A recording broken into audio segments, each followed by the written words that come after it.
Hey lovely sexy hobby people, welcome to today's video, which is going to be the review for Warhammer Combat Patrol issue 43. We get 10 Ork Boyz with this. So my delivery dropped I think about 10 days ago, and with that I got issues 44, which are 2 paints, 45, 10 more boys, and 2 more paints in 46. We also got another folder, and we also got a letter about another named character. This time it's Harken World Claimer. So come and join me on the desk and we'll have a look at issue 43.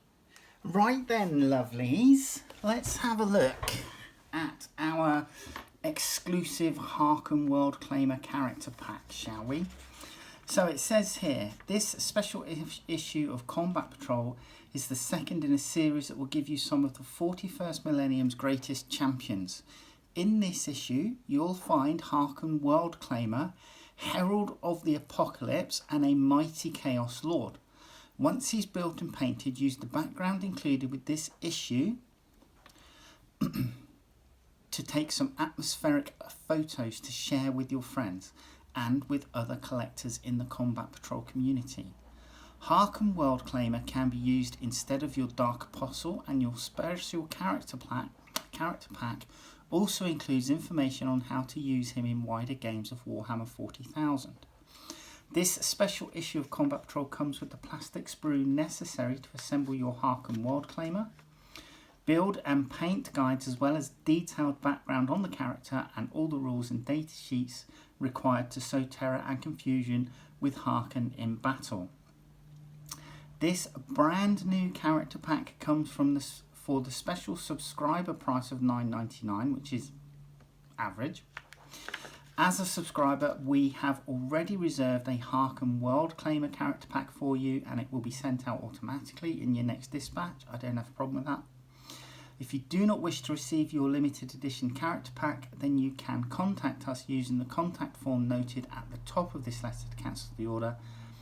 We would like to thank you for your subscription, and we hope you will continue to enjoy collecting the series. So, I'm looking forward to that. This guy, from the looks of the artwork, has a jetpack and some form of spear as his main weapon, and a lightning claw as well. Yeah, I'm looking forward to it. I'll add him to my growing band of Chaos, the Crimson Slaughter that I've been collecting. And it might mean that perhaps I go out and buy myself some jump. What are they called? Ravagers?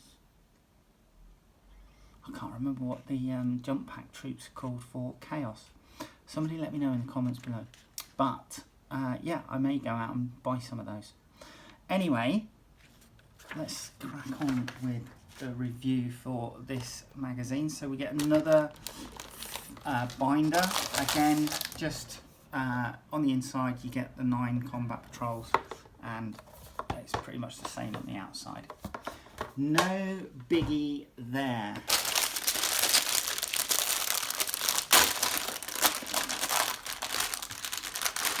Let's have a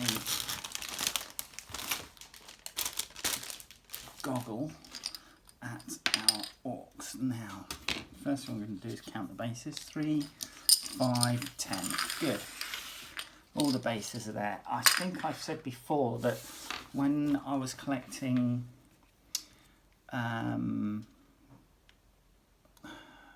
Stormbringer, was it, with a friend of mine, some of the issues didn't come with the complete set of bases. We were missing some.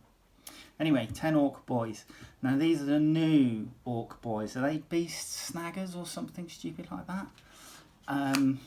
And I understand that there's been a lot of criticism over this new kit, or newer kit. but let's have a look. So we're going to start with our boss knob. These look push fit.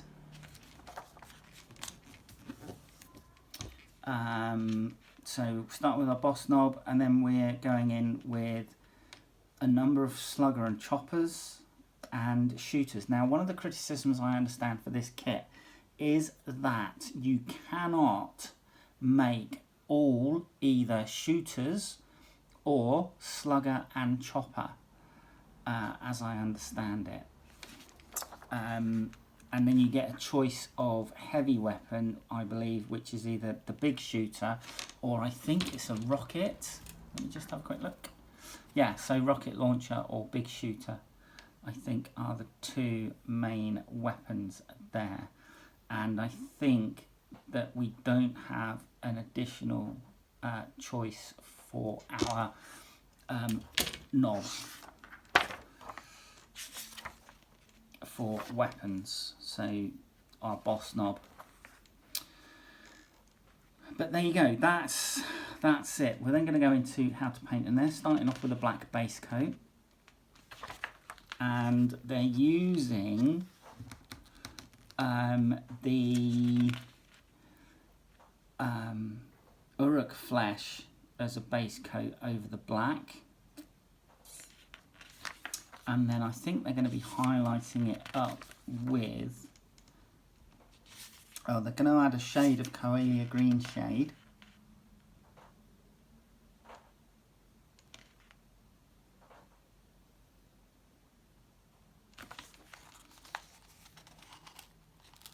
So my orcs, I much prefer my orcs darker in colour rather than the sickly yellow. So the orc war boss that I have is quite dark green or mid green rather than that horrible sickly yellow green that they're using, and that's what I'm going to continue doing so that the orcs that I have retain the same colour scheme throughout. I think I need, because we're having issues with the hole punch again.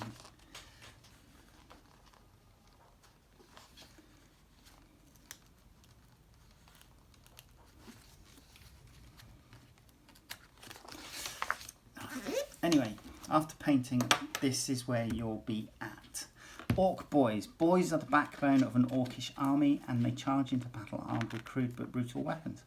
Yeah, so you have a D6 rolling chart for background, and here is the data sheet.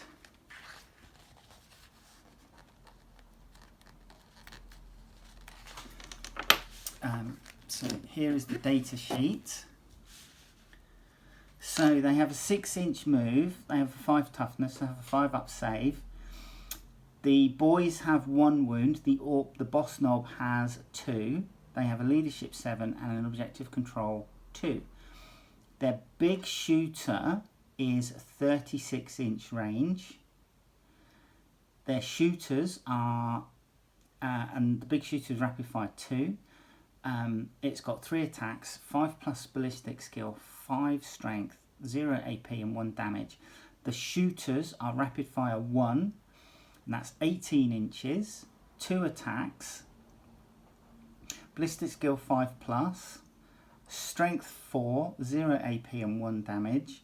And the sluggers have a 12-inch range, 1 attack, 5 plus ballistic skill, 4 strength, 0 AP.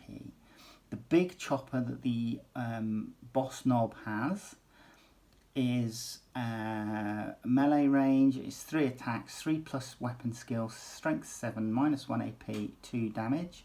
And the choppers are 3 attacks, 3 plus ballistic skill, strength 4, minus 1 AP, 1 damage. And close combat weapon is 2 attacks, 3 plus weapon skill, 4 strength, 0 AP and 1 damage. So those are the stats for your orcs in the combat patrols. Then we have an orc unit names and a rolling chart here for naming them. So you'll roll 2 dice, and then one will be for the going along, and then the other one will be for going up. But yeah, plenty of good names: Znagbrat, Vermug, Lardoff, Turbo Gits. This is for leader's name and then unit epithet. A unit is named after its leader, who will go to great lengths to see that his lad's victories are counted as his own. To this will be added a description of what the unit is famous for: Git Stompers, Ed Breakers, Knee Smashers, Basher Boys. And then we're into scenario 28, a good crumpin. The hive mind has sent termagants into orc territory to build up a picture of the orcs' resources. The orcs meet the Tyranids over the remains of an ancient imperial facility where they aim to give the Tyranids a good crumpin and get some looting done while they're there.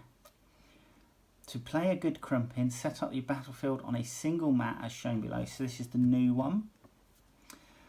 Or the one we got with issue 41, I think it was.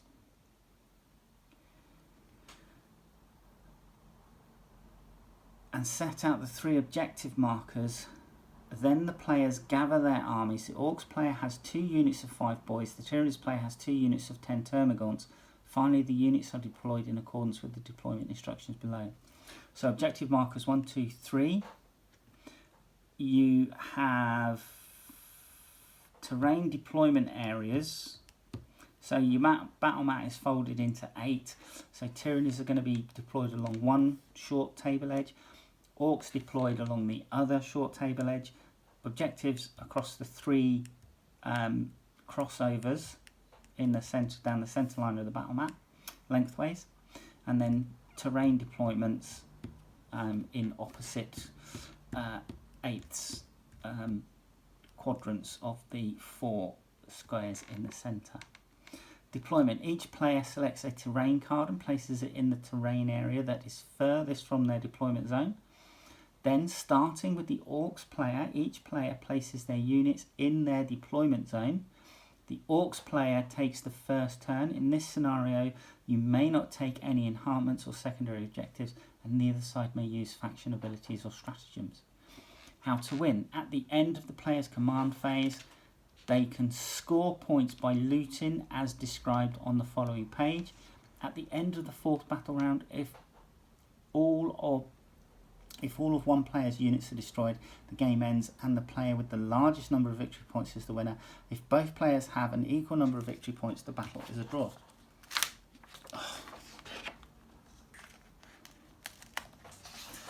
So, looting. Orcs love a good bit of looting and will quickly steal anything that isn't nailed down. If it is nailed down, then it might take a bit more time, but they'll steal it anyway, along with the nails. Follow the instructions on this page to learn how both players can score victory points while playing the scenario by looting objectives. So looting, you roll a d6.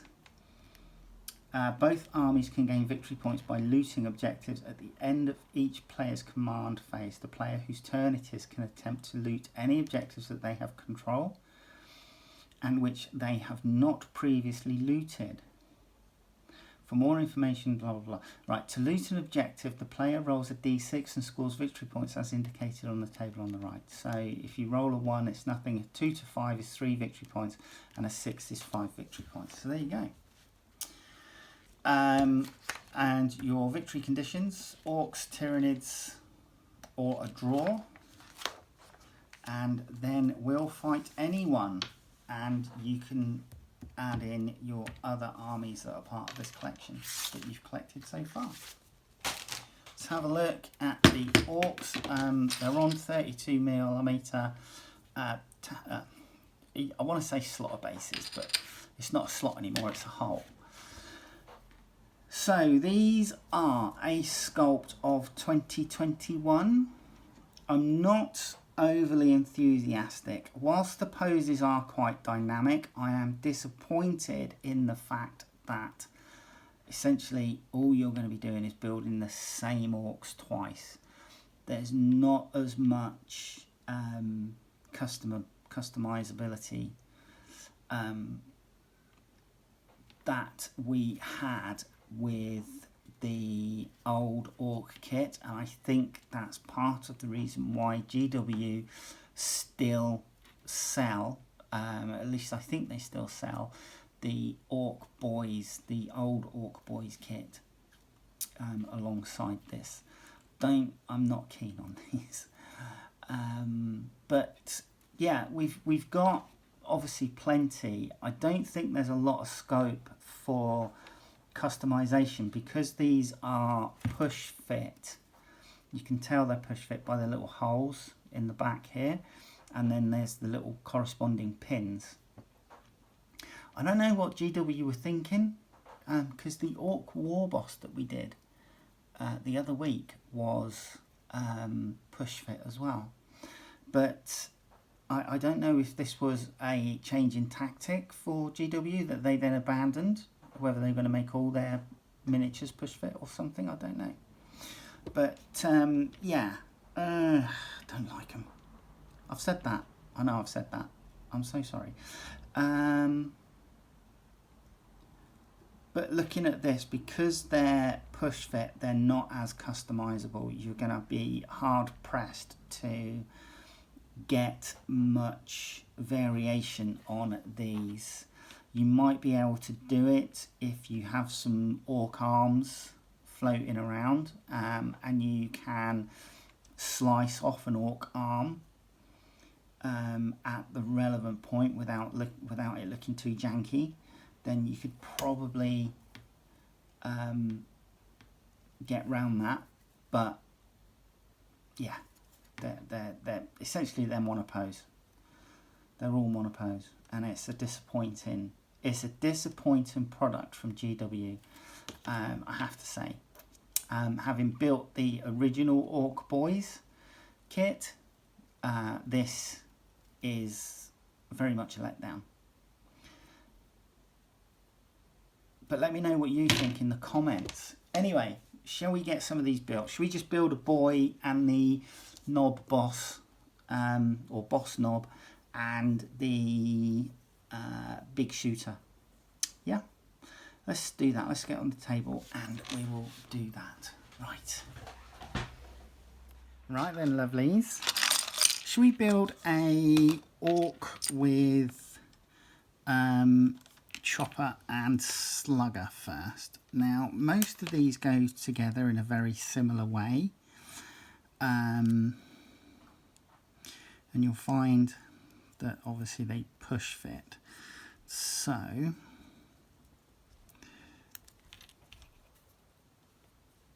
this leg attaches here,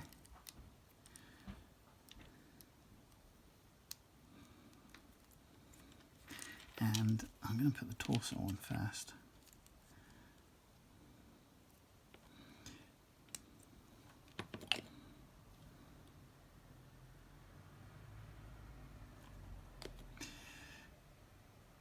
Now, I did, when I looked at the sprue in the earlier part of this video, I couldn't see a second weapon option for the boss knob, but he does have a power claw option, which we'll get to see in a mo. And I've just heard a sliding door, which means that that could well be a delivery for me. There you go, delivery for me. Right, hang on. Yeah, it was a couple of bottles of resin for the 3D printer. So, right, anyway, where was I? Here we go. Right, so I'm going to glue his leg on. And to be quite honest, I'm popping a lot of these in and then adding the glue around the seam, because I'm finding that the easiest way to deal with this. Then his head, if I get it the right way up for stars, that would help.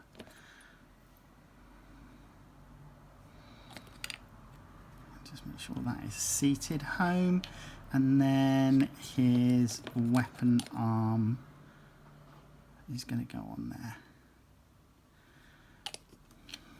His pistol, like that.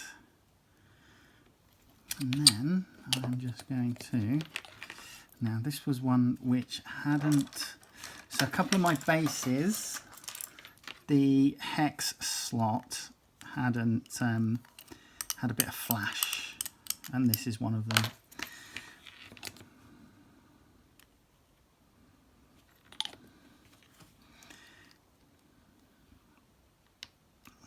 And there you go. So the posing is actually quite dynamic, and I like that. I like the fact that these are quite dynamic. What I don't like is the fact that you can't, that they're monopose. So here's all the other sort of like standard boys. So we get 3 of these with shooters.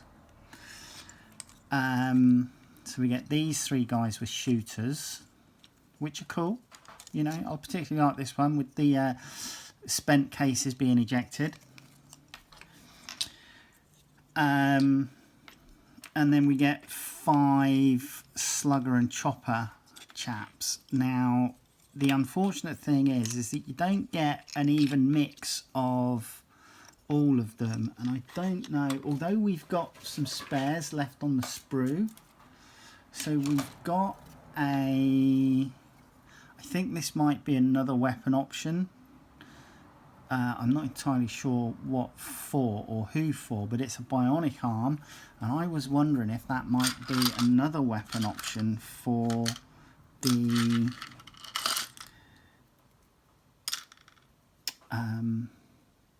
do you know what? That could be another weapon option for the boss knob. And then there's this here. I'm not entirely sure what this random arm is, just a hand on its own.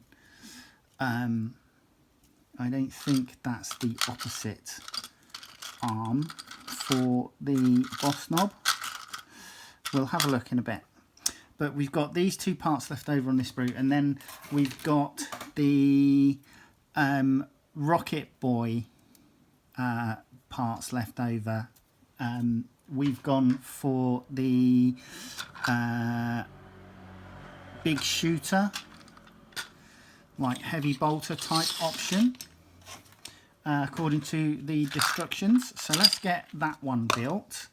As you can see, because it's push fit, I've been playing with it just to make sure that stuff marries up nicely. Right, so let's go in here with this one.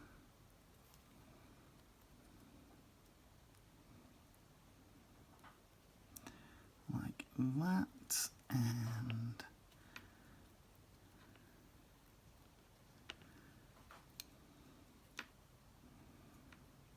I'm keen to make sure that this marries up so that I'm getting the correct arm positions in the torso.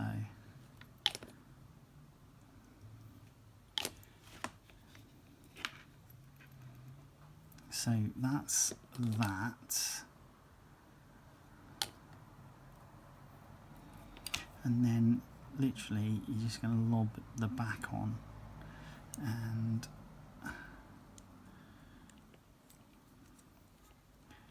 that is going to go together like thus.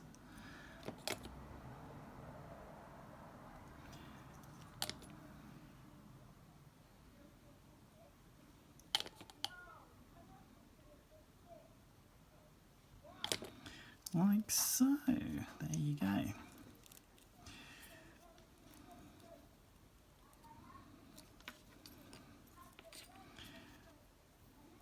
Then we have this ammo pack, which is keyed so that it will only go one way.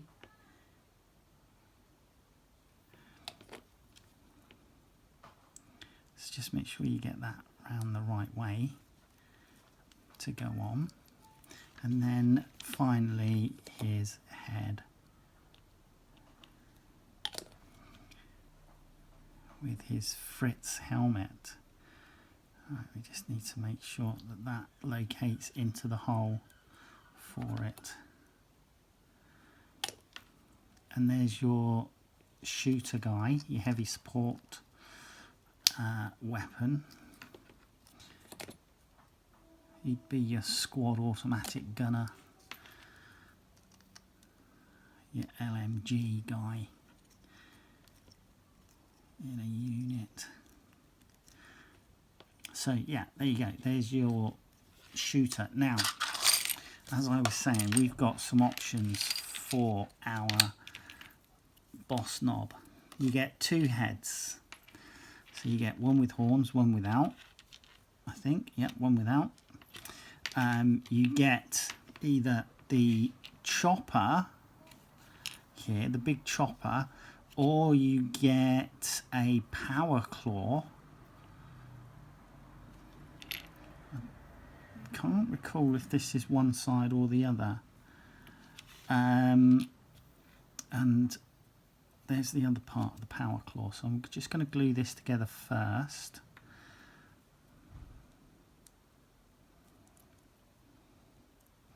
So that's going to go together like this.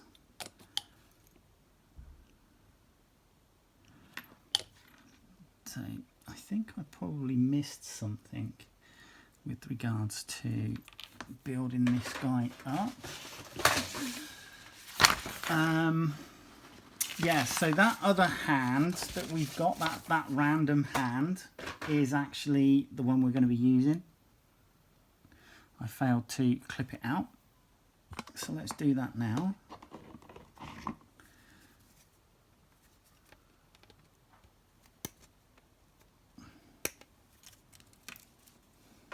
And this has got a bit of flash on it, so that was easily removed.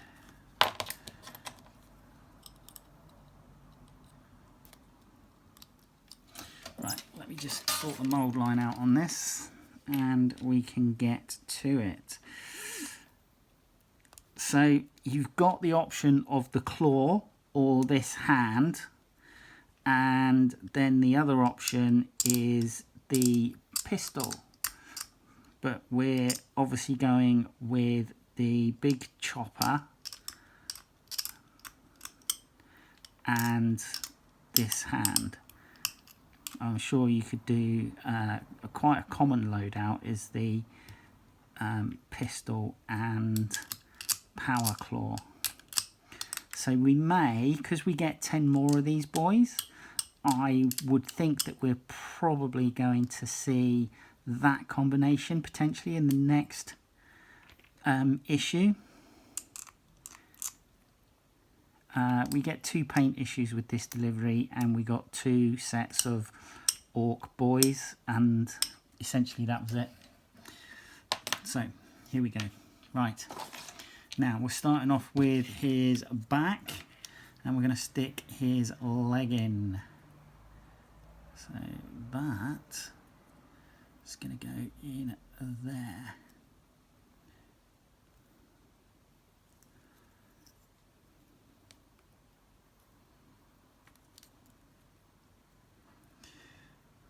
Do you know what? That's not a...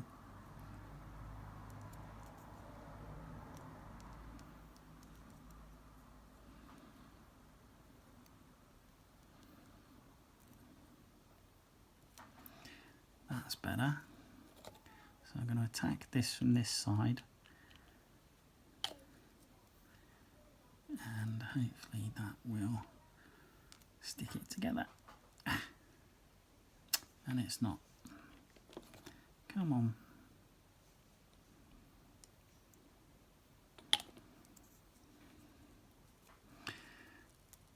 So whilst we're waiting for that to glue, his chopper arm is going to go in there.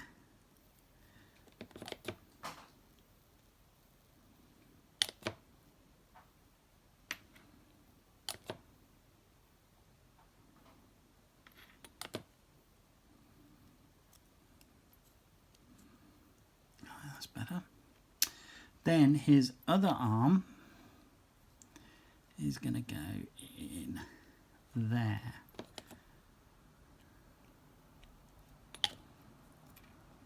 Like so. Then we're going to lob the front on. And that is just line that up and push it on. Before we push that home, I'm going to add some glue.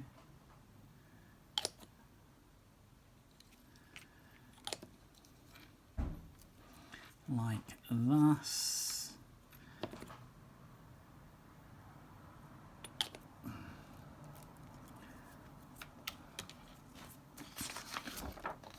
So in place of that hand there, you'd have the chopper, and then you've got the other arm, which is the pistol.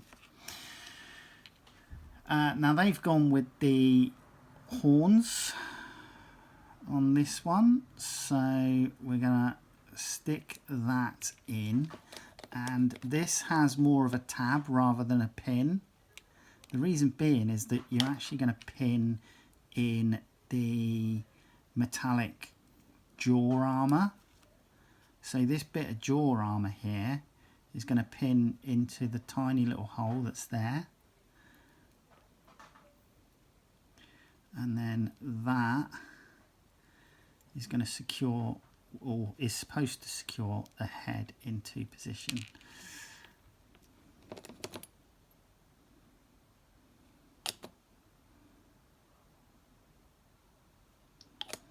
So let's try that again.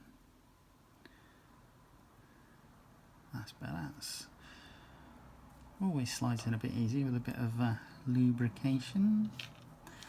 Now, then we have the final part, which is his shooter on his back, which again is a very typical thing to have on a boss knob, and certainly war bosses. And then he's just going to attach to his base.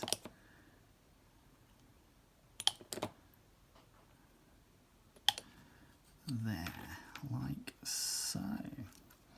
And he's got a little bit of a tactical rock to stand on by the look of it. And we're just going to make sure that he is secure to his base. Make sure his head's pushed in nicely. And there you go. So that is your boss knob. And these are his orcs. Now, I know that there's some pushback against these. I'm not overly enamoured with them. Having built the original orcs, or the last set, which I believe is still available, I much prefer the older set to this. I know this is monopose, I know it's push fit. I'm assuming it was just to basically make it easier for people to get into orcs. You know, push them together and get them on the tabletop. But there you go. Anyway, hope you enjoyed that, and I will see you in the next video. All right, take care. Bye-bye.